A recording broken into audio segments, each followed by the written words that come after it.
Berikutnya alamat logika rekan-rekan adalah alamat yang di-generate oleh CPU. Disebut juga dengan alamat virtual ya. Itu alamat logika. Nah, sedangkan alamat physical address itu adalah alamat yang terdapat di memori. Perlu ada penerjemah dari alamat logika ke alamat fisik. Nah, yang penerjemah itu namanya Memory Management Unit, yaitu perangkat keras yang memetakan alamat logika ke alamat fisik. Ya, mengenai alamat logika dan alamat fisik ini mungkin nanti akan Anda dalami di mata kuliah jaringan komputer. Nah, dalam skema MMU ya, itu dia menyediakan perangkat register ya yang dapat diset oleh CPU. Nah, setiap proses itu mempunyai dataset register tersebut ya disimpan di PCB. Nah, harga ya dalam register base atau relokasi itu ditambahkan ke setiap alamat proses user pada saat run di memori. Ya, program-program user hanya berurusan dengan alamat logik saja.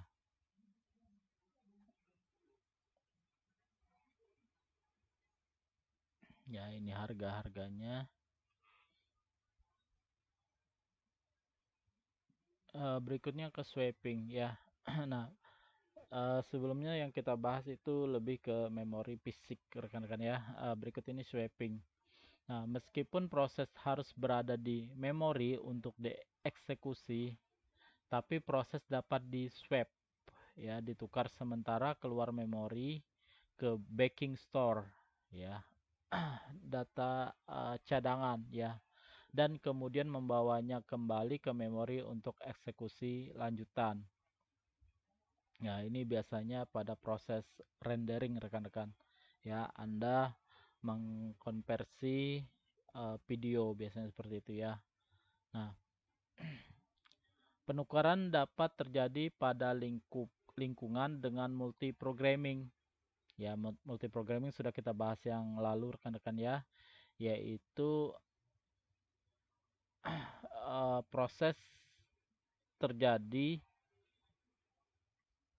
secara bersamaan ya pada banyak program dengan penjadwalan CPU round robin atau priority ya. Nah, untuk algoritma round robin atau priority bisa Anda buka-buka kembali di memori di pokok bahasan sebelumnya di penjadwalan ya. Bila waktu kuantum habis atau proses yang datang mempunyai prioritas lebih tinggi, ya, maka memory manager akan mulai swap out proses yang telah selesai atau proses yang prioritasnya lebih rendah dan di swap in proses lainnya ke memori. Nah, adapun skema swapping seperti tadi rekan-rekan, jadi swap out bila memorinya itu banyak menggunakan ya. Nah, pada umumnya sebuah proses yang di swap out akan menukar kembali ke ruang memori yang sama dengan sebelumnya. Ya, jadi dia kembali ke memori. Nah, penukaran membutuhkan sebuah backing storage. Ya, backing storage ini biasanya ini rekan-rekan berupa hard disk ya. Jadi pada drive Anda menginstal Windows, misalnya biasanya di C gitu ya, itu jangan dipakai full habis rekan-rekan. Ya, sisainlah seperempat gitu. Jadi file-file lainnya Anda bikin atau Anda letakkan di drive lain. Karena apa? Ini nanti swapping ini akan menggunakan ruang yang kosong tadi. Ya. Nah, kalau penuh harddisk Anda di drive tersebut bisa jadi hang ya seperti itu. Ya, jika kalau bisa tidak seperempat lebihkan gitu ya. Misalnya setengahnya kosong. Nah, penukaran membutuhkan sebuah backing storage. Bila CPU scheduler ya penjadwalan itu memutuskan untuk mengeksekusi proses, maka operating system akan memanggil dispatcher patching ya.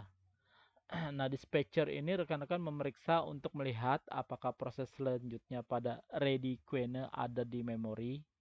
Ya, ready queue itu kita sudah bahas di penjadwalan ya.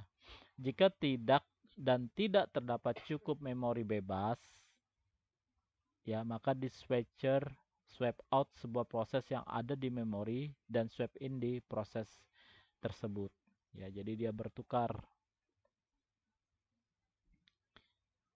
Oke, selanjutnya memori dan proses. Nah, memori itu rekan-rekan bisa kita bagi menjadi dua, yaitu monoprogramming dan multiprogramming. Ya, mono itu satu, ya. Jadi monoprogramming itu hanya ada satu proses di memori dan siap operasi. Ya, kalau di penjadwalan kan macam-macam ya, ada single programming, ada multiprogramming dan sebagainya. Sedangkan di memori istilahnya itu mono dan multi juga. Sedangkan multiprogramming itu lebih dari satu proses siap di memori. Ya, kalau mono itu hanya satu proses siap, multiprogramming ini lebih daripada satu. Nah, di multiprogramming inilah yang mungkin nanti yang lebih kita dalami. Alokasi memori dengan partisi tetap untuk setiap proses ya. Ada juga alokasi memori dengan partisi beragam sesuai dengan besarnya proses. Ada juga alokasi memori dibantu ya dengan disk ya swap area, yaitu tadi hard disk kosong ya. Proses dapat berpindah dari memori ke disk ya serta virtual memory. Nah, berikut ini pengalokasian memori pada multiprogramming tadi rekan-rekan. Ya, salah satu tanggung jawab ya di sistem operasi sudah kita bahas di awal pertemuan ya adalah mengontrol akses ke sumber daya sistem. Ya, salah satunya adalah memori. Ya, sumber dayanya. Nah, pengalokasian memori itu dibagi dua tipe ya, yaitu pengalokasian berurutan atau continuous allocation dan pengalokasian tidak berurutan non-continuous allocation. Oke, yang pertama continuous allocation ya. Nah, pada programming, memori utama itu harus mengalokasikan tempat untuk sistem operasi dan beberapa user proses. Nah, memori harus mengakomodasi baik operating system dan proses user. Nah, memori dibagi menjadi dua partisi, satu untuk operating system yang resident, ya, satu untuk proses user. Nah, untuk tipe continuous allocation ini, ya alokasi yaitu yang pertama single partition, yang kedua multiple partition, ya partisi yang drive C, D dan sebagainya. Nah, untuk single partition, ya pada skema ini, ya diasumsikan operating system ditempatkan di memori rendah, ya, dan proses user dieksekusi di memori tinggi.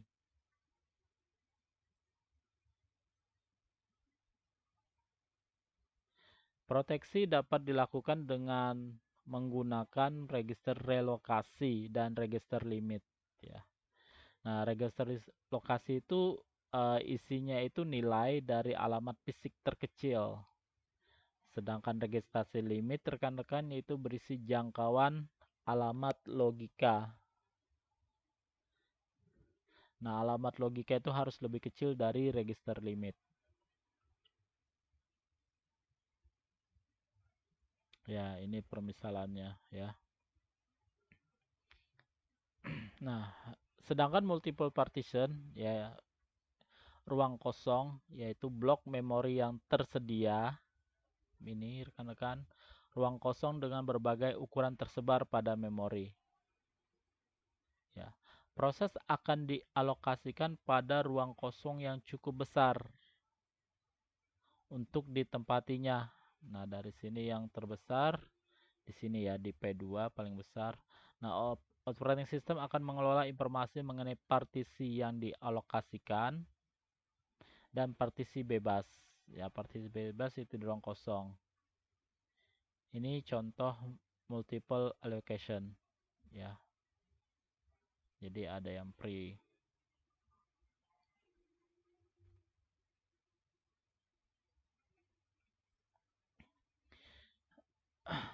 Di multiple partition ada dua skema dalam multiple partition allocation. Ya, yang pertama partition fixed size. Ya, memori itu dibagi menjadi beberapa blok dengan ukuran tertentu yang seragam. Ya, setiap partisi berisi tepat satu proses. Ya, ini digunakan oleh IBM 360 ya, disebut multiprogramming with a fixed number of tasks. Ya, disingkat MFT ya. Tetapi yang masalah yang muncul pada MFT ini yaitu eh, sifat program itu dinamis dan memori yang teralokasi mungkin lebih besar dari memori yang diminta sehingga mengakibatkan fragmentasi internal.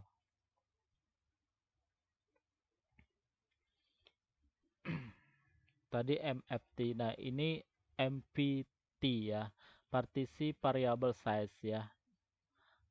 Tadi fixed, ini variable ya.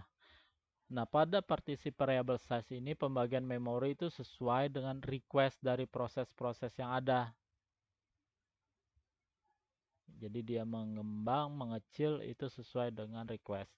Nah, peranan memory management semakin penting ya.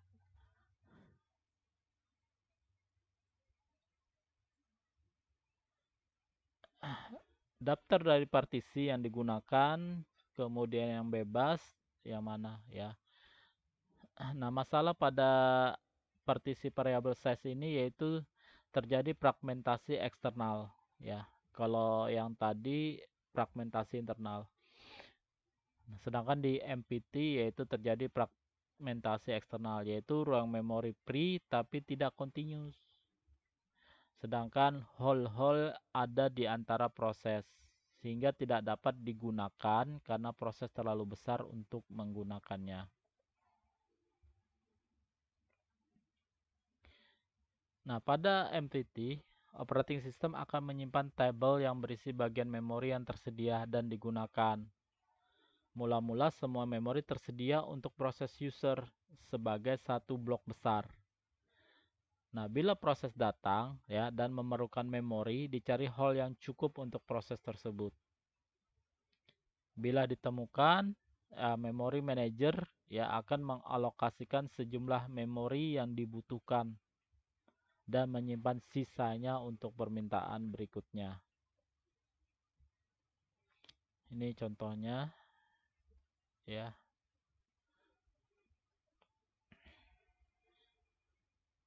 Nah, bila menggunakan MPT ya, terdapat beberapa kali hole untuk ukuran berbeda ya.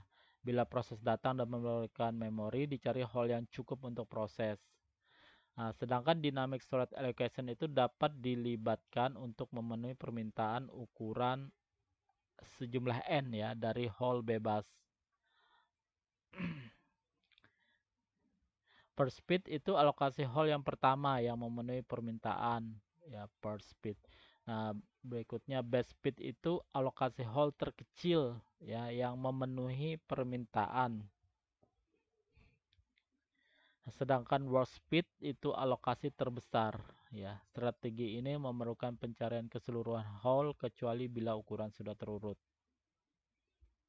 Itu tadi algoritma di MVT ya.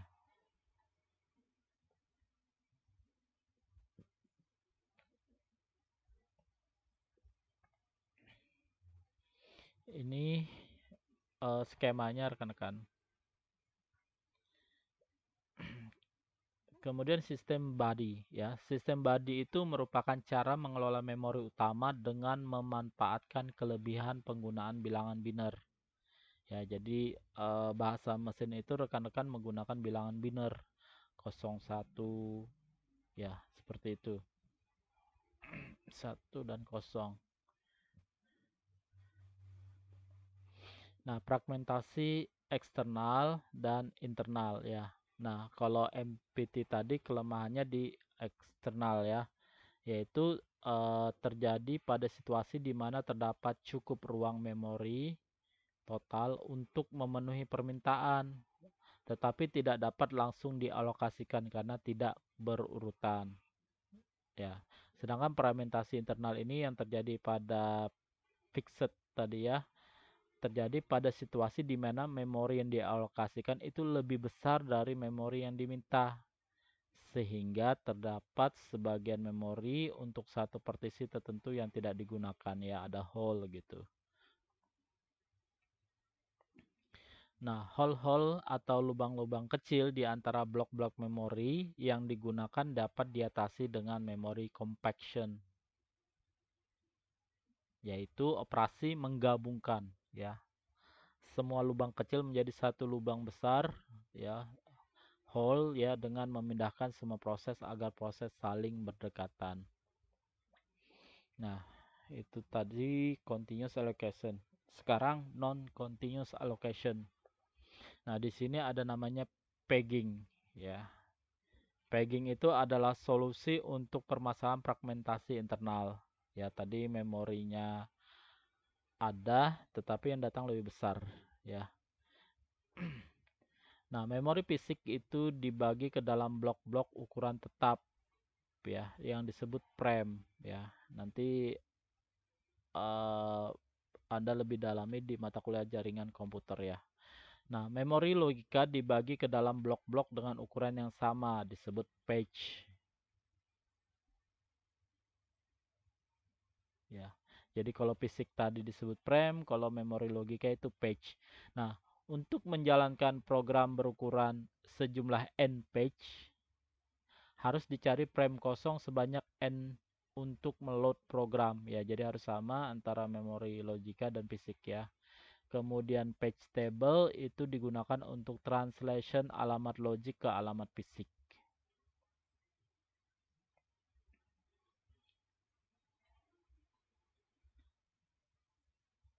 Nah, alamat yang dibagikan CPU dibagi menjadi dua rekan-rekan, yaitu page number dan page offset.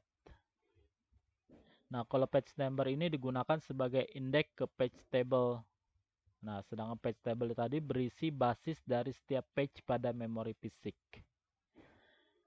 Sedangkan page offset itu dikombinasikan dengan alamat basis untuk mendefinisikan alamat memori fisik yang dikirim ke unit memori.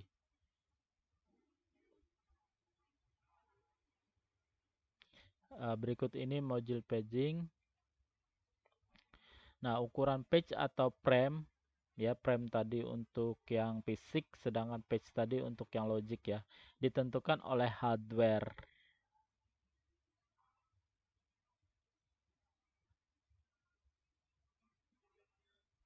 Nah, selain paging, di non-continuous allocation ini ada nama segmentasi. Nah, segmentasi itu adalah skema pengaturan memori yang mendukung user untuk melihat memori tersebut. Nah, tiap-tiap segmen memiliki nama dan panjang ya. Pandangan user mengenai memori. Oke. Kemudian dukungan hardware untuk segmentasi ini, pemetaan ke alamat fisik dilakukan dengan menggunakan tabel segmen. Nah, masing-masing berisi base dan limit. Oke, materi saya sampai di sini. Terima kasih atas menyimaknya. Saya Ari, Assalamualaikum warahmatullahi wabarakatuh.